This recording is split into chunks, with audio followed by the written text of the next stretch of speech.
디지털 배움터 심화 인공지능 이해 외출하기 전 생긴 나의 습관. 오늘 날씨 어때? 오늘의 날씨를 알려드릴게요.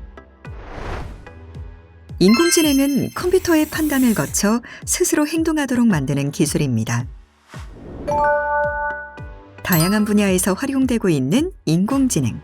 우리의 상상하던 것은 현실이 되고 있습니다.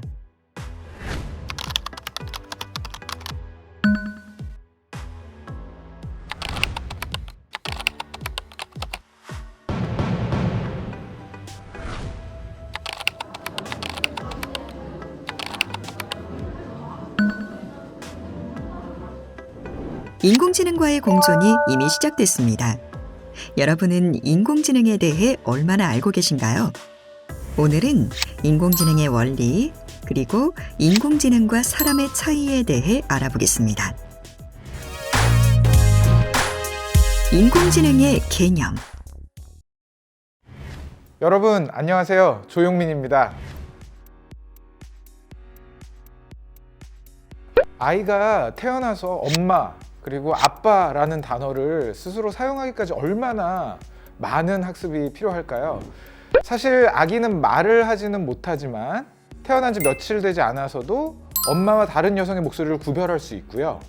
한 2주 정도가 지나면 그때서 아빠와 다른 남성의 음성을 구분할 수 있게 된다고 합니다. 그리고 한 4개월에서 6개월 정도가 또 지나면은 마마마마마 뭐 이렇게 파파파파파 이런 거 있죠. 이런 옹알이를 사용을 하고요. 1년이 지나면 100개 정도의 단어를 또 알게 된다고 하네요. 그리고 3년 정도 지나기 시작하면서 문법을 구사한다고 합니다. 이렇게 사람의 지적 능력은 주변인이 사용하는 다양하고 복잡한 음성의 언어를 학습하면서 발달하게 됩니다. 인공지능은 이 같은 인간의 지적 능력 중 일부 또는 전체를 컴퓨터를 이용해 구현하는 지능입니다. 이는 학습으로 가능합니다. 인간의 지적 능력이나 지적 능력이라고 할 만한 것을 컴퓨터에 인위적으로 부여하는 것이죠. 그래서 인공지능을 Artificial Intelligence 혹은 Machine Intelligence라고 부르기도 하는 거죠. 즉, 사람의 지능이 다양한 경험, 학습으로 성장하는 것처럼 인공지능은 인위적으로 학습하면서 그리고 그 학습한 내용을 바탕으로 판단하는 것입니다.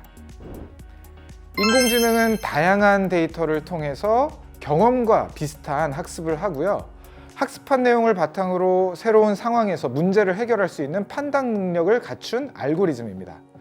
그리고 이를 위해 지치지 않고 다양한 학습을 할 수 있는 딥러닝 기술이 필요한 것이죠. 인공지능은 하나의 알고리즘이기 때문에 판단을 실행하기 위해서는 외부 환경을 인지하고 행동할 대상이 필요합니다.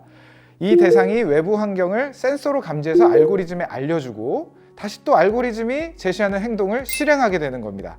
이렇게 외부 환경을 센서를 통해 인지하고 행위자를 사용하여 상호작용하는 시스템을 에이전트라고 합니다. 그러니까 인공지능 에이전트는 사람이 오감을 통해서 주변 환경을 감지하듯이 다양한 센서를 활용해서 환경을 감지하고 인공지능 알고리즘에 전달을 하는 거죠. 그래서 명령을 받아서 결국 행동하는 의미라고 생각을 하시면 되는데요. 이때 행위자는 다양한 모습의 로봇일 수가 있겠죠. 예를 들어서 인공지능 로봇은 센서를 통해서 사람을 감지하고요. 얼굴과의 거리 등을 측정해서 사람 얼굴에 위해를 가하지 않을 정도의 강도로 사람에게 접촉을 할 수 있는 겁니다. 즉, 로봇이 센서를 통해 인지한 정보를 인공지능에 전달하고 인공지능이 행위자인 로봇에게 사람을 만지도록 명령하는 것이죠. 인공지능의 학습. 우리 같은 사람의 경우에는 여러 지식과 경험을 통해 해야 할 것과 하지 말아야 할 것을 배웁니다. 즉, 경험을 통해 여러 패턴을 얻어내고 다음에 어떻게 행동해야 할지 배우는 것이 학습이죠. 예를 들어 과식을 해서 배가 아프게 되면 어떻게 하죠? 과식을 삼가야 한다는 것을 배우게 됩니다. 최근까지는 학습은 인간이 가장 잘한다고 여겼는데요. 알고리즘을 통해 기계도 학습을 하게 되었습니다. 이를 머신러닝이라고 부르는데요. 인간이 학습을 할 때 쉬운 문제와 어려운 문제 등 문제 성격에 따라 학습하는 방법이 다르듯이 기계도 문제 유형이나 어려움의 정도에 따라 학습하는 방법이 다릅니다. 쉬운 문제는 간단한 학습으로, 어려운 문제는 조금 더 다양하고 복합적인 방법으로 해결하는 것이죠. 기계를 학습시키는 아이디어는 기계가 학습할 수 있는 알고리즘을 구성을 하는 것입니다. 이때 알고리즘은 곧 소프트웨어를 의미하기도 하죠. 즉, 인공지능을 가능하게 하는 것은 바로 기계가 학습을 할 수 있도록 설계한 알고리즘이라고 할 수 있습니다. 그러니까 이런 인공지능 프로그램이 내리는 판단의 정확성을 높이기 위해서는 많은 학습이 필요하겠죠.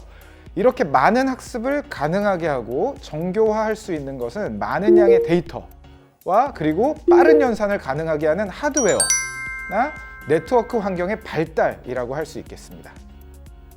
기계를 학습시키는 방법은 알고리즘의 구성에 따라 지도학습, 비지도학습, 강화학습의 세 가지로 구분을 할 수 있습니다. 먼저 지도학습은 문제와 함께 정답을 알려주면서 학습하게 하는 것인데요. 정답이 무엇인지를 알려주기 때문에 스스로 답을 찾아낼 필요가 없어서 답을 틀릴 확률이 줄어들죠. 인공지능은 문제와 정답을 비교하면서 일정한 패턴을 찾아내게 됩니다. 계속 반복해서 많은 문제를 풀고 학습하면서 정답을 맞힐 확률이 높아지게 되는 거죠. 예를 들면 인공지능 알고리즘에게 사과 사진을 여러 장 보여주면서 이것이 사과라고 알려준 후에 배 사진을 여러 장 보여주고 이것을 배라고 알려주는 거죠. 여기까지가 학습인 거고요. 이 학습을 통해서 인공지능은 다른 사과 사진을 보았을 때 그것을 사과라고 판정할 수 있게 됩니다. 이와 달리 정답을 알려주지 않고 계속해서 여러 데이터만을 보여주는 것을 비지도 학습이라고 합니다. 정답은 모르는데 서로 유사한 것들이나 다른 것들을 찾아내서 집단을 만들어보는 형태라고 합니다.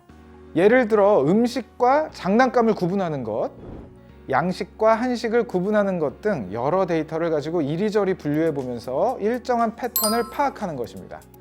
여기서 가장 중요한 것은 패턴을 파악하는 것인데요. 온라인 쇼핑을 한다고 가정해 보겠습니다. 내가 구매하고자 하는 옷을 보고 있으면 유사한 형태로 내가 좋아할 만한 종류의 옷을 추천해 주는 경우가 간혹 있는데요. 이는 나의 쇼핑 패턴을 분석해서 유사한 광고를 노출해 주는 것입니다. 이런 비지도 학습은 많은 데이터들을 군집하고 패턴을 찾아내서 다음 행동에 변화를 가져오도록 할 때 사용합니다. 유튜브에서 내가 좋아하는 음악이나 영상을 추천해 주는 것도 이런 비지도 학습 알고리즘을 활용해 학습한 결과라고 할 수 있고요. 즉, 내가 좋아하는 음악이나 영상에 대한 패턴을 파악해서 나의 다음 행동을 예측했기 때문에 가능한 결과인 것이죠. 마지막으로 강화학습은 학생을 가정해 보면 쉽게 이해할 수 있습니다. 학생이 착한 행동을 했을 때 잘했다고 칭찬한다면 학생은 칭찬을 들었던 행동을 더 잘하기 위해 노력하겠죠. 이때 칭찬을 보상 혹은 강화라고 하죠. 반대로 또 잘못했다고 꾸짖는 경우는 어떨까요? 다시 그 행동을 하지 않으려고 하겠죠. 이처럼 강화학습 알고리즘은 현재의 상태에서 어떤 행동을 하는 것이 가장 좋을 것인지에 대해 학습하는 것입니다. 특정 행동을 할 때마다 외부 환경에서 보상이 주어지고 보상을 최대화할 수 있도록 학습을 하는 것이죠. 이때 보상의 수준을 결정하는 것이 프로그래머의 역할이라고 할 수 있는데요.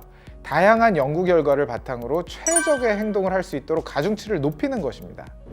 요즘 개발되고 있는 인공지능 프로그램을 활용한 게임을 예로 들어보겠습니다.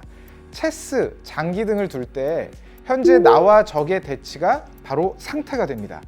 그리고 어떤 수를 둘 것인지는 행동이 되죠. 행동을 잘하면 보상이 주어지게 되고요. 최종적으로 가장 많은 보상을 받으면 승리하게 되는 겁니다.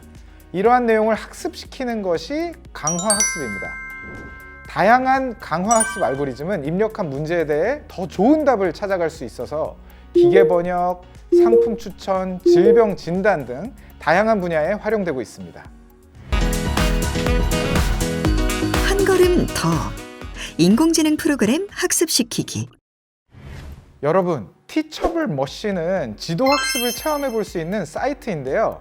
컴퓨터 환경에서만 사용이 가능하니까 컴퓨터로 티처블 머신 사이트에 접속해 보세요. 이 사이트에서는 인공지능 프로그램에 사진, 소리, 동작을 선택해 학습시킬 수 있습니다. 초보자는 이미지를 학습시키는 것을 권장드립니다. 지도학습은 정답을 알려주는 방식으로 과일, 컵, 문구류 등과 같이 집단을 구분할 수 있으면 학습시킬 수 있는데요. 학습시킬 데이터의 양은 많을수록 좋으니까 100개 혹은 그 이상의 데이터를 학습시켜서 더 높은 학습 효과를 만들어 보세요.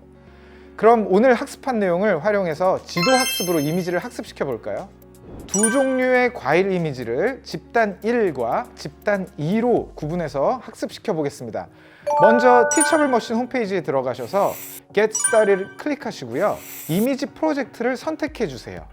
그리고 학습시킬 데이터의 클래스, 즉 집단을 구분해 주시면 됩니다.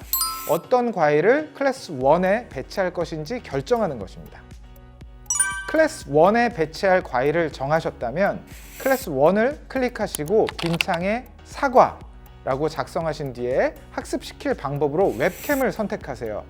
그리고 카메라를 사용해야 하니까 카메라 사용을 허용해 줍니다. 이제 웹캠을 통해서 사과의 다양한 면을 입체적으로 인식을 시키는 건데요. 사과를 전체적으로 한 바퀴 돌려가시면서 꼼꼼하게 인식시키도록 하세요. 이미지 업로드를 통해서 데이터 추가도 가능한데요. 추가하고 싶은 이미지를 선택하시거나 캡처에 저장해 놓고 저장한 이미지가 있는 폴더를 열어서 파란색 부분으로 드래그 하시면 됩니다.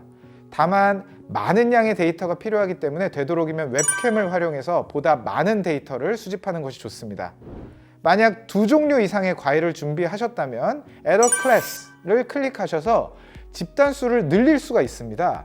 각 집단을 생성하고 다양한 동영상 혹은 이미지 자료 업로드를 완료하셨다면 이제 트레이닝을 클릭해서 학습시켜 주세요. 모델을 모두 학습시킨 후에는 익스포트 모델을 클릭하셔서 모델을 검증합니다.